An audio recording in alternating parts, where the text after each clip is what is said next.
आज 24 जून को रानी दुर्गावती के समाधि स्थल पर हम मौजूद हैं। समाधि स्थल पर श्रद्धांजलि सभा ज़िला प्रशासन नगर निगम द्वारा हो चुकी है और उसी के ठीक सामने नाले के बाजू में ये बड़ा देव का स्थल है।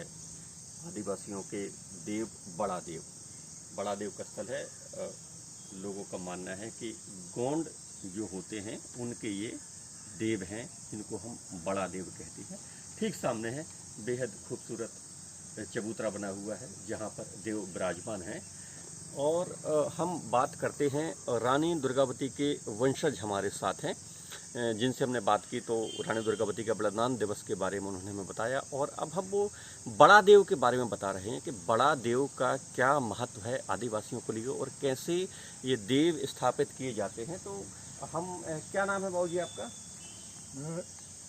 स्कूल के साथ DL मरावी लिखता अब मरावी साहब ये बताइए कि ये जो समाधि स्थल पर अभी आपने वो दिया है, श्रद्धांजलि दिया है, वो क्या हुआ, क्या दुर्गावती का इम्पोर्टेंस बताइए थोड़ा सा। माता महारानी दुर्गावती को आज जो है तो बलिदान दिवस के उपलक्ष्य पर जबलपुर नगर निगम द्वारा जो है तो श्रद्धांजलि अर्पित किया गया और सशत नमन सशत प्रणाम किया गया।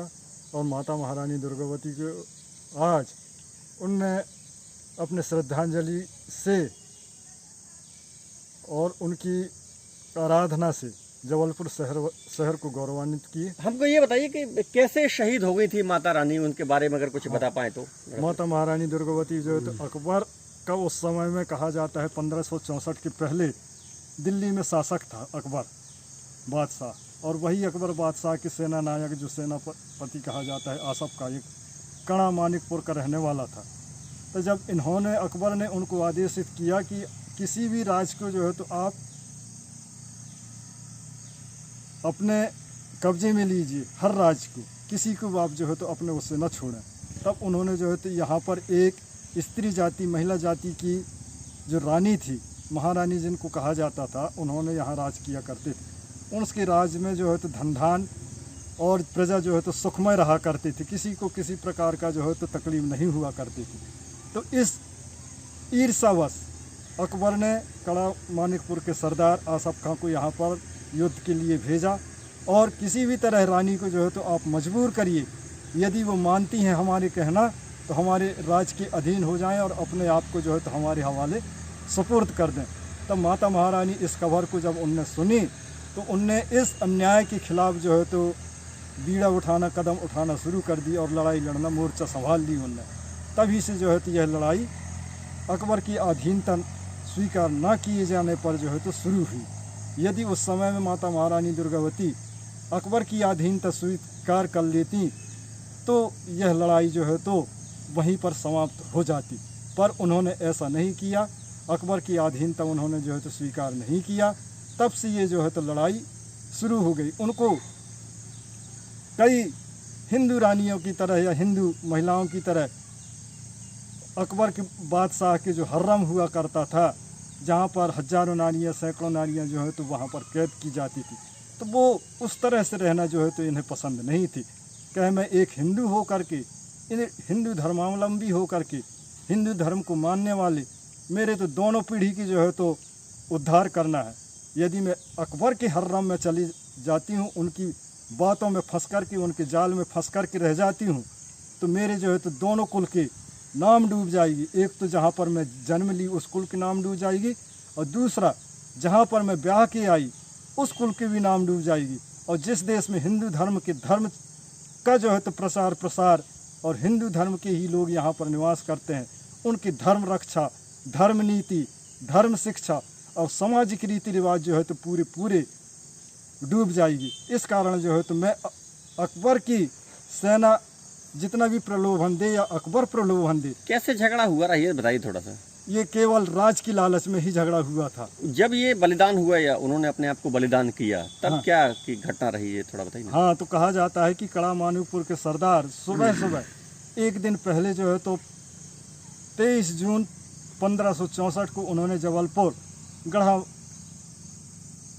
पर आक्रमण किया, किला पर।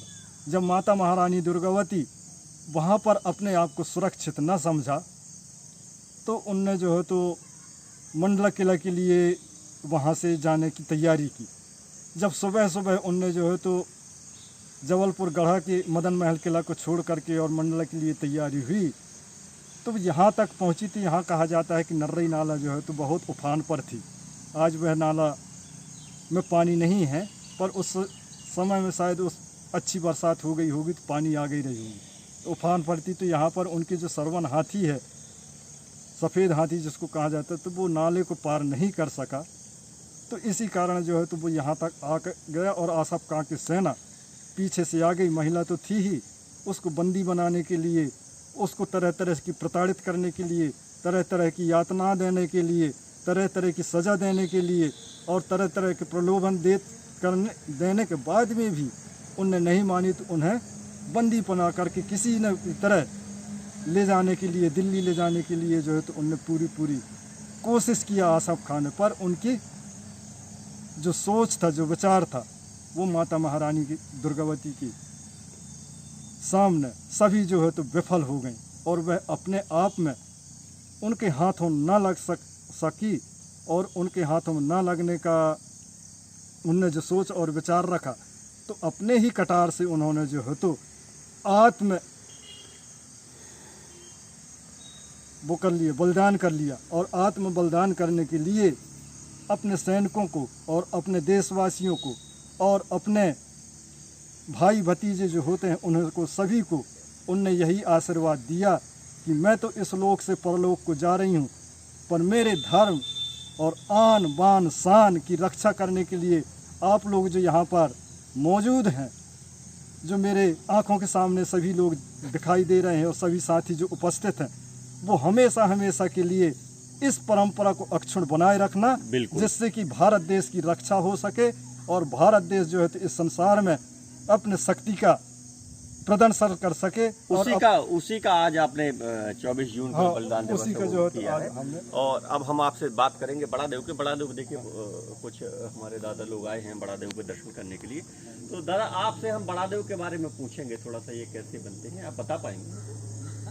तो भैया हम मरावी जी, आप थोड़ा सा बताइए कि ये बड़ादेव कैसे ये देव हैं, गौण हैं, कौन कौन लोग इनको मानते हैं? ये बड़ादेव के पद्धति मानने के लिए अब इसमें सामाजिक रिवाज होती हैं।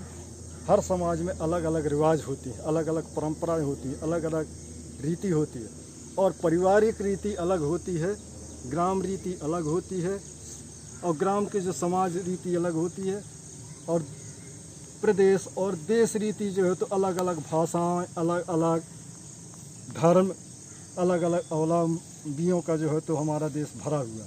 पर इसमें जो है तो कहा जाता है बड़ादेव पद्धति है, वो इसमें केवल अपने पुरखों को, जो पूर्वज जिनका निधन हो गया है, जो स्वर्ग सिधार गए हैं, उनकी मिलाने की जो पद्धति है, नारियल के द्वारा, मिठाई द्वारा, दिया जला करके वहाँ बड़ादेव के जो साजा का वृक्ष हुआ करता था उसमें पूजन अर्चन करके और उसमें अपने पुरखों को बिठाने की जो प्रक्रिया है, उनको वहाँ पर सम्मिलित करने की जो प्रक्रिया है, वो गौड़ समाज में एक बहुत पुराने समय से जो प्रचलन था वो आज भी प्रचलित है।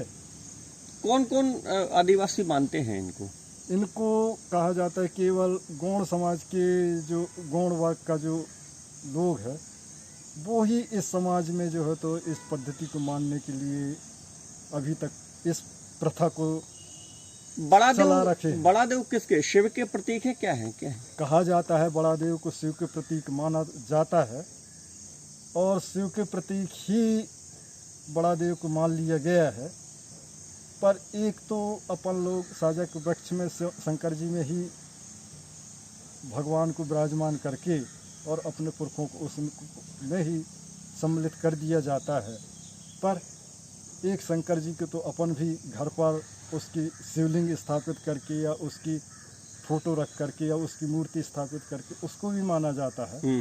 तो ये कई तरह जो है तो शंकर जी की मतलब शिव का ही रूप है, शिव की ही पूजा करते हैं, चाहे वो किसी भी रूप में करें, महादेव के रूप में करें, बड़ादेव के रूप में करें, देव के रूप में करें, तो शिव का ही स्वरूप है ये बड़ादेव, जो आदिवासियों के आराध्य देव के रूप में पूजे जाते हैं। और आज हमने भी बड़ादेव के दर्शन किए, भोलेनाथ के दर्शन किए, जो नर्रई नाला में समाधि स्थल के ठीक सामने स्थापित है।